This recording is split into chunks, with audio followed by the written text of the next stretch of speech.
Greetings, ladies and gents, and welcome to today's Reddit Quickie from the subreddit HFY, called Billy Bob Space Trucker, Chapter 31. Written by Legal. The link to the original will be down below. And as always, I hope that you enjoy. Most species in the galaxy fit into a few categories based on their evolution. Either they were apex predators like the Libertonians and the Crusticans, and were able to develop and advance because they had the freedom to do so. Or they were prey species, like Billy Bob's favorite space hamsters, and they developed technology just to survive.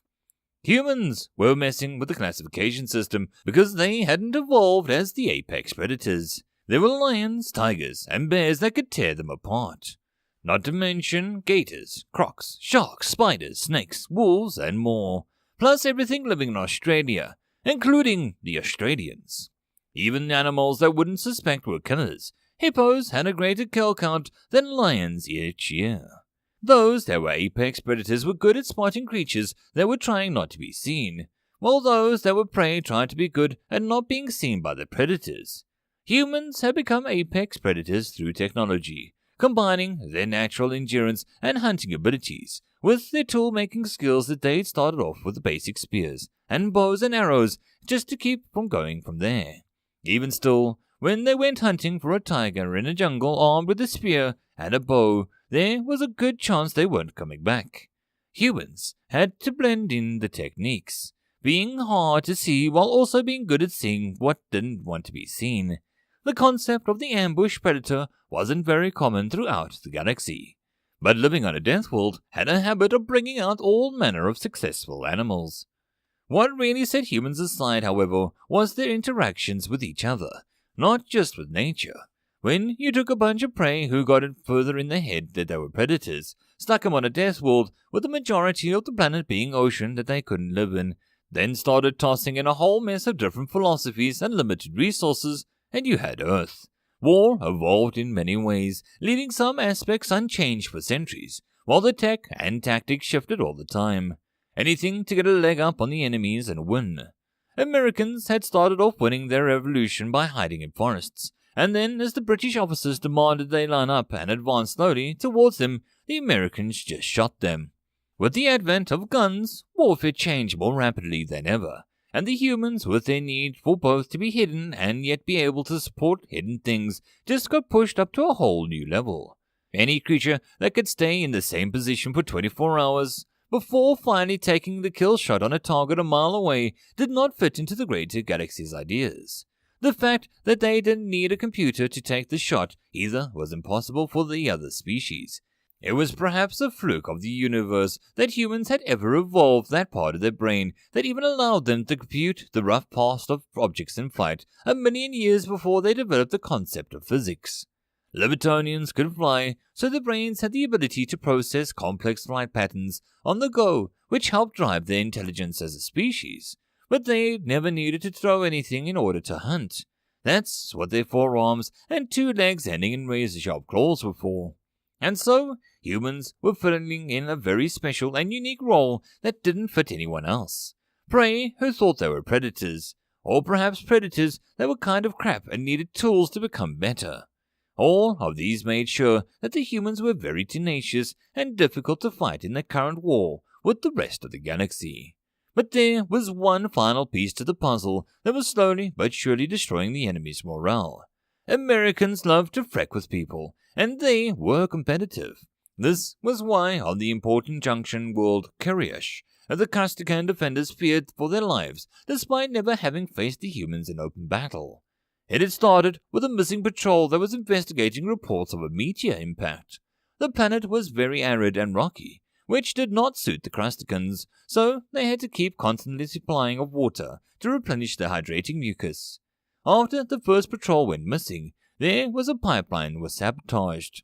Then their supply tank had been contaminated with the bodies of the missing patrol. After their comm equipment started getting jammed, and all they could pick up was scratching transmissions that sounded like someone softly whispering, "We're coming for you." And 100 remaining defenders began to freak out.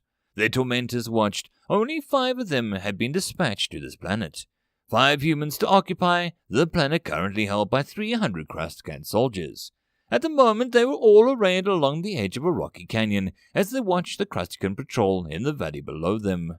All the Kruskan saw was a collection of rocks, and some of the scraggly bushes that survived on this planet. The humans spoke quietly amongst one another. $10 says I can start firing in every direction. 20 says that one of them runs for it. The one of the humans gave the rocks a shove to the edge of the canyon, listening to them tumble down to the sides. They weren't big enough to do any real harm in the light gravity of this planet, but the sound of them made the patrol screech and hiss in surprise and fear. The sounds of the energy weapons blasting at the rocks around them, and it scurried forward. Their leader hissed out, and a figure stopped as the patrol grouped up once more. Once the humans began to move along the edge of the canyon to the point where the ground sloped down a bit. I think today's the day. I'm going to go for the one with the matter slammer. He looked especially nervous after the rocks. One of the humans muttered. Her voice was even as she moved quietly. No way! You're frickin' crazy, MJ. Stop calling me that. Why? Those are your initials, right? Just knock it off, BJ. And those are my initials. No harm there. Can I get out of this whole initials instead of name thing? A man's voice came over. Not a frickin' chance, Barbie. It's Barbara, damn it. Frickin' hate this name. So change it. Every time I try, you guys tell me to shut up and look for a Ken doll to go with in my convertible. There was a lot of chuckling over the comm, with more or less proved his point. Regardless, you're crazy for even thinking this will work, MJ. If I do this, will you stop calling me that? Sure, whatever you want, if you actually pull this off. Technically, all humans had a rank and a chain of command, but these specialist units almost never followed it. When you had to torment and to distract the entire hostile garrison with just 5 people, things became a little bit more casual amongst the specialists assigned to the task. The patrol wandering along the canyon floor while the humans watched them, the crabs lacking that instinct to know when they're being watched. Out in the oceans of their home planet, they had nothing to fear from being watched. Watching was common, but as they slowly walked past a nondescript grey rock, the rock suddenly jumped up, landing on the back of the crab, holding a matter slammer tube. It hissed in terror and surprise, squeezing the trigger as it shot into the wall just before him, killing the patrol in front of him. He dropped the empty tube, and he tried to grab the human riding him, but those claws weren't designed to reach his back. The human woman held a hand in the air, yelling, "Yee-haw!" before the 2 surviving crabs shot at their comrade being ridden by the human. Too terrified to try and spare his life, as his shield absorbed the impacts, the human pulled a sidearm free, dispatching the other 2 with a double tap to their skulls. This left one crab that she was riding, who was bucking around and reaching back as far as he could, trying to snip and snap at her, right up until he found a knife pressed against his throat. Struggling to stop, he heard a voice, "Settle down before I got you." The crab quickly stopped, and he wasn't a real hunter-killer. He was just a juvenile in training. Most of the veterans were on the front line, leaving these important junctions to be defended by juveniles, with veteran commanders to try and get them up to speed. But now, his legs were quivering, both with the weight of the dead human and the fear that was going to happen. "Hold your claws up in the air." The juvenile complied. There was a strange snapping sound as he felt the claws pinched shut. Some sort of rubber bands holding them closed. Then he felt the knee jabs to his side. Turn around, forward. The human looked down at the canyon floor, laughing as the humans raised a hand and waved back at a new ride. "The hell are you going to do with him?" "Get a saddle and a harness and use him as a mount. Walking is for suckers." "All right, MJ, you win." "I'm not MJ, damn it. I'm Mary Jane, big sister of Billy Bob, space trucker." It seemed to Billy Bob that the space hamsters had survived long enough to develop spaceflight and join the galactic community with something of a cosmic joke. Their reaction to being startled is to eat something so that they have a good last meal. Their body shapes weren't conducive to work of any kind, and they seemed to string between napping and eating for the most of their time. Yet they were one of the main council founders, and it seemed like being first often counted it for more than being better. Despite dispatching the Borg pirates by angrily telling them to freck off, Billy Bob was feeling pretty good. tracking down the chief sneaky busybody wasn't too hard either. Knowing that they loved naps as much as to eat, and knowing he wasn't in a mess hall, Billy Bob simply found the ship's laundry room and found the spy hamster in a bundle of warm clothes. Then he joined up with Emily and the fluffiest big shot fancy pants diplomat to find out what was going to be the plan to get them all into the council planet. "So, Chief Sneaky Busybody, what's the plan?" Billy Bob asked as they all sat in the captain's office. Supposedly that would be Billy Bob, but he was still set up in the Longhorn, so he didn't let the fancy pants use it. "Well, we're on the way up to meet with the Space Goblin black market ship to pick up a special package we've ordered. It'll help us smuggle you onto the planet in disguise, and also we are going to disguise Emily in a power suit as a statue. It's most genius." "Won't they be able to tell that the statue is fake easily?" Emily asked. "Well, who would bother checking a ship belonging to our most important senator?" "Oh, because you guys are so incompetent, no one would dream of you guys being spies," Billy Bob said. "What? I say, you're up!" The big shot fancy pants muttered. He's 'cause he's a trusted member of the council, and no one would doubt his loyalty." Billy Bob tried to correct himself. "Once we're in place, we'll be close enough to the big council meeting, which will be especially important because they're trying to drum up more support for the war against your peoples. So Emily will unveil the suppression device and we can lead a revolt against the other founders and end the war. So they don't have much security in these things. Well, quite a lot of security, actually.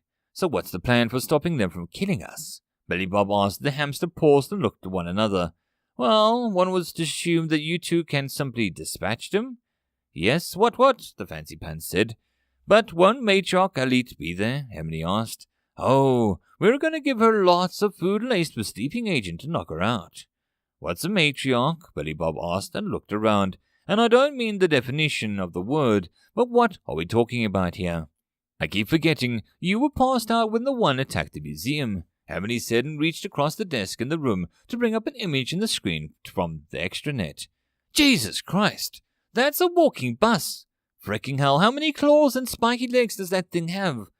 That's gotta be there. Bring me a grav tank or something."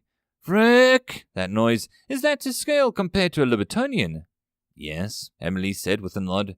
"Frick! How many matriarchs are there?" "A few thousand, but most aren't this big. The older and more successful they are, the bigger they get over time.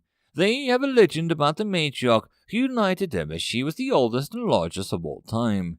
In the end, she was too big to sustain herself, and her daughters ripped her apart and each gained some aspect of her talent," she continued.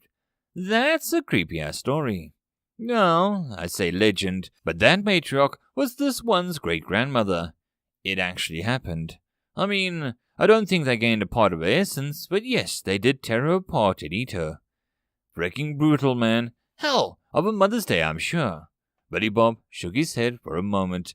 "If we have to deal with that thing and security and unveil a device that we need more people, 2 really isn't anywhere near enough. If we are just attacking the other officials, we'll freak out and run away. Plus, we need someone to keep them from turning off the video feed, or whatever it is that they broadcast everything into the galaxy." "Oh, I didn't think of that," the chief busybody said, his little ears drooping a bit. "Well, I have help on that front. A Libertonian team is waiting in system for our rendezvous. They should be what we need for this," Emily said with a nod. Just in case this fails, I should ask if the CIA can get us a hold of a cold fusion bomb as a last resort." The other 3 stared at Billy Bob in a mix of horror and confusion. "What? We don't have a launch facility on the ship. Those missiles are massive. It takes a specialized warship to launch those," Emily said, just looking between them. "You guys never made smaller ones. You made many nuclear devices." The chief sneaky busybody gasped out. "How do they launch?" You don't. You rig them to a detonator. We have variable sizes. We've got a few shoulder-mounted launchers for infantry, just in case things get really bad." They were all staring at him in disbelief. "How do the infantry keep from getting lethal doses of radiation?" Emily asked. "From what I understand, they don't. You just sort of use your sidearm to make it quick after you fire it. That's for the little guys. If we're talking about the cold fusion ones the CIA has, we'd be close enough when they go off that we wouldn't feel anything. I assume if you're next to the cold fusion bomb when it detonates, there's just a sort of flash and then you evaporate. I don't know if they've really tested it. I'm sure someone's figured it out at the very least. The Xenos were all staring at him with a mixture of shock, disbelief, and horror. You use nuclear weapons so openly? Well, just our first contact war. But we thought that we were alone, and we had no idea that those space beetles wouldn't surrender until we wiped out their species. I think we glanced at our scrap colony, but that has to do with the standard American policy of to pay back civilian deaths tenfold. So we've planned it out and prepared for it, and you are ready to do it. If the war of the Bastion goes wrong, we're prepared to turn it into a barren, radioactive wasteland before we give it up, not to mention every single human colony, including Earth itself. But that's your home planet, the fancy pants gasped out. Well, yeah, but we only know how to play for keeps. If we can't have it, frick you, I'll take it with me. It might be the end of our species, but we'd rather take as many people with us as possible than surrender. You're serious, aren't you? Emily asked as she stared at him. Very serious. It's been a very long time since we had allies. Since your people came to us and the Crusticans started killing innocent colonists, we knew that we had to take your side. We understand what it meant. But we didn't fight like that in the last war. We surrendered. We never reduced our colonies into barren husks despite them. And if this all goes wrong and we lose, we know we'll surrender again. Surely, survival is better than outright extinction. I'll tell you this now. A true American death is a preferable alternative to living as slaves. But it's likely this general attitude has kept us from ever truly facing this option. We might change our minds if this goes really bad, and we all have us left as Earth. After all, we have all the non-Americans to think about. Probably a 50-50 chance that we take them with us. Or those that are left freeze themselves and jump into deep space to wait it out and then return to finish what we started. But what if we surrendered and said that you didn't have to keep fighting for us? It doesn't really work that way for us. Either this war ends with our victory, or your surrender and our extinction. But let me tell you, when you're facing a group of humans who know that their victory or death, of all humans everywhere, well, we're gonna win. Besides, we have jump drives and no one else does. With control of the FTL lanes in and around our systems, no one else can get close to us without either developing that tech or taking years to get there. And from what you guys are saying, no one has ever been crazy as us. So I doubt that the rest of the galaxy has the stomach for that sort of war that we're talking about. Even if we fail, I give it 2 or 3 generations before the others give up. 2 or 3 generations, Emily gasped. Yeah, I mean, we had a war like that was like 120 years long or something. The Romans had centuries of on and off again conquest, and even American history is filled with war. So why don't we all just forget about the fatalism and get back to the plan? How can you be so calm about it, though? To talk about the death of your species so casually? Hey, like I said, that's what we are prepared for. But it won't happen because we're going to win. I can't even fathom the idea of my people fighting to the last, Emily was saying. It's terrifying. No intelligent species we've ever encountered has preferred death to servitude. Belly Bob shrugged at that. Well, the galaxy hasn't met humans before. He saw a look in her eye. It was a mixture of emotions that made him smile as he thought he knew what it was. Fear boner. What? She asked, startled a bit, as he said, and a translator likely struggled to figure out the concept. It's terrifying and yet kind of arousing at the same time. He was smiling at her as she leaned in, brushing his cheeks with the top of her hands. Kind of, it's just a concept that's so hot, he said, and his hands pulling her in close, making sure as not to pull too tight. Deadly. She purred out the word as she leaned in close. She rubbed her cheeks against his, to know that you're ready to fight to the end for me. It's thrilling. Hey, just being in a relationship has almost killed me several times. Why not risk death in combat instead of just hanging out? Is this sort of what you were feeling after killing all those crabs at the museum?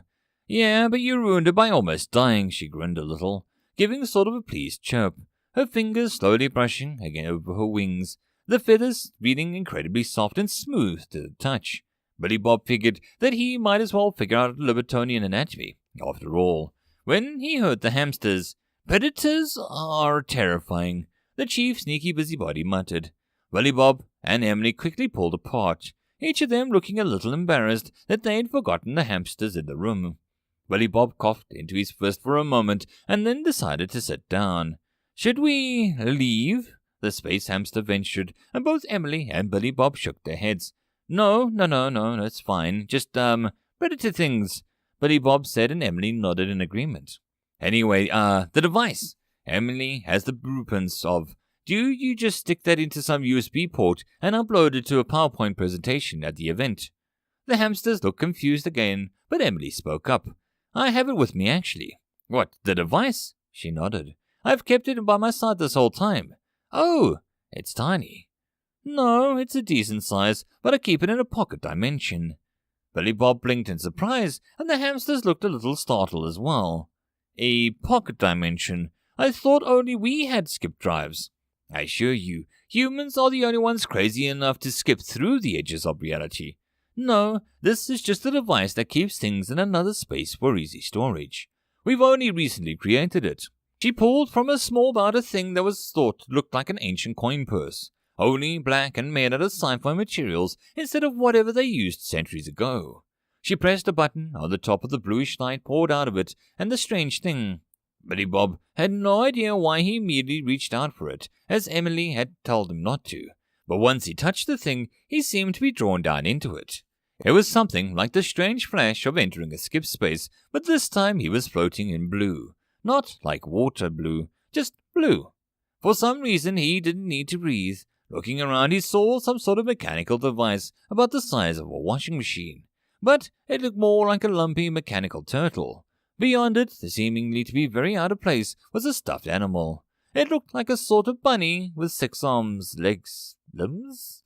He moved his arms like he was swimming, and it sort of moved him through the blue stuff, until he got to the bunny. It felt soft, but whatever was under the fur felt stronger. From very, very far away, he heard someone call his name. He looked around for the moment and then thought that he saw a giant clock drifting by, but he blinked and it was gone. Looking up, he saw Emily's shimmering face and slowly swam up towards it. Just as his fingers seemed to touch the edge of the blue, he found himself thrown out of the tiny space purse, gasping in surprise as he was dumped onto the floor on a heap. "Ow! Billy Bob!" Emily leaned down to hug him, and then proceeded to start hitching him after the brief hug. "What's wrong with you? I told you live things can't enter a pocket dimension or they die.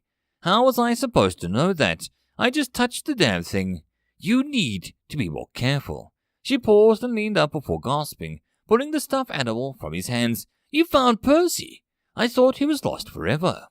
She clutched the toy to her chest, which he realized was a bit bigger than he first expected. Perhaps 2 feet long. He saw her there, and mildly confused before shrugging it off, surviving a trip to another dimension, finding a long-lost toy, or just par for the course. And so ends another chapter in the adventures of Billy Bob, Space Trucker. I hope that you enjoyed. If you'd like to support the channel or the author, all the stuff is down below. And as always, I hope that you guys have a good one, and I'll see you in the next story.